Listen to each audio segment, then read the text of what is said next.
1000 కోట్లు నీకున్నా నీకు లాభం లేదు.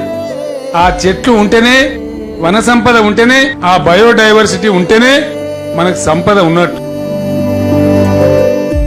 2015లో ముఖ్యమంత్రి శ్రీ కల్వకుంట్ల చంద్రశేఖరరావు గారు తెలంగాణకు హరితహారం అంటూ ఆశాజ్యోతిని వెలిగించారు. జనాల్లో ప్రకృతి మీద అవగాహన పెంపొందించి హరితహారం ఒక మహా ఉద్యమంలా మారి జీవన వైవిధ్యం ఎంతగానో మెరుగుపడుతుంది. హరితహారం ద్వారా ఇప్పటి వరకు 273 కోట్ల మొక్కలను నాటి ఇక్కడి నేలకు మళ్లీ ప్రాణం పోయడం జరిగింది.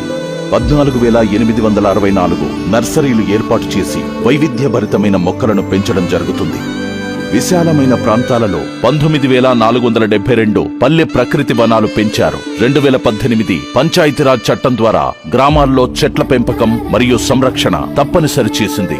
రాష్ట్రమంతటా 1,691 కిలోమీటర్ల మేర రహదారి వనాలు అభివృద్ధి చేసి తెలంగాణ రోడ్లను మంత్రముగ్ధుల్ని చేసే గ్రీన్ కారిడార్లుగా మార్చి కొత్త రూపాన్ని తీసుకొచ్చాయి. 2,03,000 ఎకరాల్లో బ్లాక్ ప్లాంటేషన్ పద్ధతిలో క్షీణిస్తున్న అడవులను పునరుద్ధరించడం జరిగింది. ప్రపంచంలో ఎక్కడా లేని విధంగా మన తెలంగాణలో పట్టణ ప్రాంతాల్లో పచ్చదనం పెంచేందుకు సమీప అడవుల్లో 1,71,000 ఎకరాల్లో 1,06,000 మొక్కలు నాటడం ద్వారా 164 హరితవనాల్ని అభివృద్ధి చేయడం జరిగింది. అందులో 75,740 ఎకరాల విస్తీర్ణంలో 109 అందమైన అర్బన్ ఫారెస్ట్ పార్కులుగా రూపొందాయి. 2021లో forest survey of India Telangana యొక్క గ్రీన్ కవర్ అత్యధికంగా 7.7% వృద్ధి చెందినట్టు ప్రకటించింది.